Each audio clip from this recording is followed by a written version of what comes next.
개막을 불과 이틀 앞둔 도쿄올림픽, 여전히 논란이 계속되고 있네요. 준비 과정을 놓고 잡음도 이어지지만 취소 가능성까지 제기되는 상황입니다. 일본 현지의 이영채 일본 게이센 여건대 교수를 연결해서 얘기를 들어보겠습니다. 교수님 나와 계시죠? 안녕하십니까? 네, 안녕하세요. 예, 도쿄올림픽이 취소될 가능성이 있다, 이런 얘기가 이제 흘러나왔습니다. 조직위원회 사무총장이 기자회견에서 그 가능성을 배제하지 않겠다, 이런 식으로 이제 얘기를 한 거죠. 네, 무토 사무총장이 IOC 총회 이후 기자회견에서 이야기를 언급을 했고, 지금 현재 코로나가 약 1,300명, 500명대로 도쿄에서 확산되고 있기 때문에 중지도 배제하지 않겠다라고 하는 이야기는 좀 충격을 주고 있는 것 같습니다. 외신들도 이것을 긴급하게 전달했고요.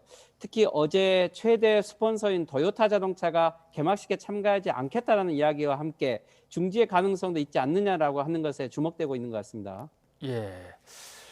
올림픽의 주요 후원사들이 후원을 갖다가 안 한다는 얘기가 나오기도 하고, 계속해서 확진 환자가 나온다는 얘기도 들리는데 지금 상황이 어떻습니까? 네, 오늘도 선수촌에서만 6명의 확진자가 나왔고요. 예. 이걸로 총 75명이 선수촌 관계자들 중심으로 확진이 되었습니다. 그럼에도 불구하고 지금 선수촌에서는 방역의 구체적인 대책이 그대로 보이고 있지 않고요. 특히 선수들이 집단으로 움직이고 연습하는 장소까지 공동 버스로 이동을 하면서 선수촌이 집단 클러스터가 될 거라고 하는 우려들은 현실화되고 있는 것 같습니다. 여기에 개막한 이후에 대량의 선수들이 왔을 때 선수촌이 어떤 식으로 방역 대처를 할지, 그것이 훨씬 더 걱정되는 상황입니다. 뭐 그런가 하면 각종 스캔들로도 몸살을 앓고 있다는 소식 듣습니다. 조직위원회의 스태프들이 뭐 마약 복용, 성폭행 범죄, 그리고 개회식의 음악 감독은 뭐 학교 폭력으로 사퇴를 하고, 여러 가지 뭐 스캔들들이 계속 나오네요. 네, 올림픽 개최하기 전부터 지금까지 많은 잡음들이 일어나고 있는데요. 일본 경시청은 이번에 올림픽 정기기술 스태프인 영국인과 미국인들이 코카인을 사용했다고 했고, 이들을 체포했다고 했습니다. 그리고 올림픽 아르바이트생이 성폭력을 해서 여기에도 체포되었다고 했습니다. 예. 무엇보다 좀 심각한 것은 개막식의 음악을 담당했던 뮤지션의 오야마다라고 유명한 작곡가가 학폭으로 중도에 하차함으로써 개막에도 큰 차질을 빚고 있는 이런 상황입니다. 예.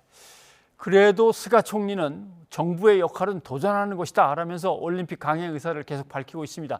지금 이 문제에 대한 현지 분위기는 어떻습니까? 네, 스가 수상이 취소 이야기를 많이 들었지만, 취소는 쉽지만 정부의 역할은 도전하는 것이다라고 이렇게 발언을 했습니다. 물론 일본 정부가 이런 것을 중심으로 적극적으로 노력을 해야 되는 건 사실이지만, 강력한 반대 의견이 있음에도 불구하고 주변들의 의견을 듣지 않고 강행을 하고 올림픽이 인재가 될 수 있다라는 이러한 비난도 있는 것 같습니다. 국민들은 오히려 스가 수상의 발언에 국민들의 의견을 무시하고 있다라고 더 반발이 많은 것 같습니다. 예. 일본에서는 우리 선수촌에 걸린 응원 현수막을 두고 계속 트집을 잡고 있다고 소식이 듣습니다.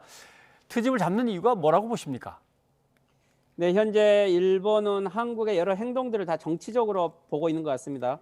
이순신을 내세워 반일을 강조하고 있다든지, 예. 호랑이를 상징으로 일본 식민지 시대의 호랑이를 학살을 연상시킨다고 한다든지, 실제 과잉 해석을 하면서 오히려 올림픽이 제대로 진행되고 있지 않는 것을 중심으로 한국에 대해서 위축시키고, 또 올림픽의 실패를 오히려 한국을 때림으로써 이슈를 전환시키려고 하는 이러한 논조로 봐야 될 것 같습니다. 예. 올림픽이 열리면 각국에서 뭐 총리, 수상, 대통령 등 수장들이 뭐 수십 명 모여가지고 서로 주거니 받거니 정상회담도 하고, 이렇게 해서 정상 외교를 펴는 건데, 이번에 도쿄올림픽은 그 문제에서 상당히 좀 취약한 것 같습니다. 제일 가까운 나라인 우리나라의 문재인 대통령도 방일 계획 결국 무산됐습니다. 일본 언론들이 이 문 대통령의 방일 계획 무산 소식을 어떤 식으로 보도를 합니까? 네, 일본 언론들도 방일 무산에 대해서는 좀 실망한 보도들이 많았지만, 실제 좀 더 냉철하게 보면 한일 간의 현 주소가 어디에 있는지 더 확인이 되었다. 그렇지만 앞으로는 이 상황이 더 개선되기 쉽지 않을 것이다라고 했고요.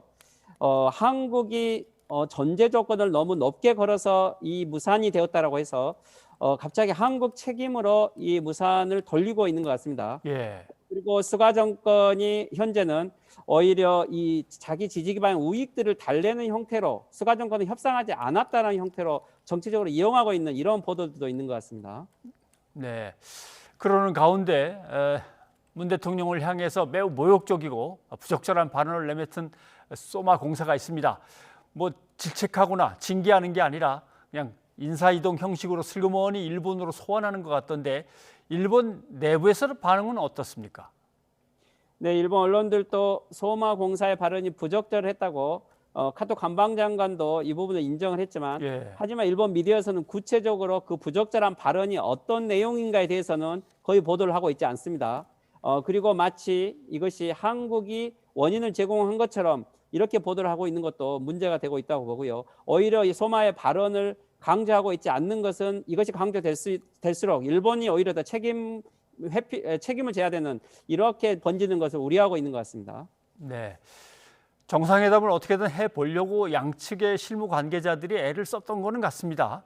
또 스가 총리도 그렇고 일본의 모테기 외무상도 그렇고 관계 개선의 의지를 나중에 또 밝히기도 했는데 앞으로 한일 정상회담이 추진될 가능성이 있겠습니까?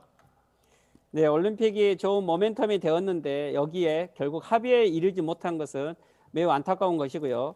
하지만 이후에 올림픽 이후에 바로 일본은 중요한 선거에 들어가기 때문에 선거 국면에 한국과 타협은 쉽지 않을 것으로 보입니다. 예. 오히려 강경 정책으로 나오게 될 것이고 그리고 스가 정권의 입지가 아주 약해져 있는 현재 상황에서 선거 이후 중요한 선거에서 스가 정권이 연장될 수 있을지 이러한 불안함도 있다고 봐야 되겠죠. 그렇다면 당분간은 한일 정상회담이 좀 어려울 것 같다라고 이렇게 전망을 해야 될 것 같습니다. 네. 이영채 교수님 여기까지 듣도록 하겠습니다. 오늘 고맙습니다. 네, 수고하십시오.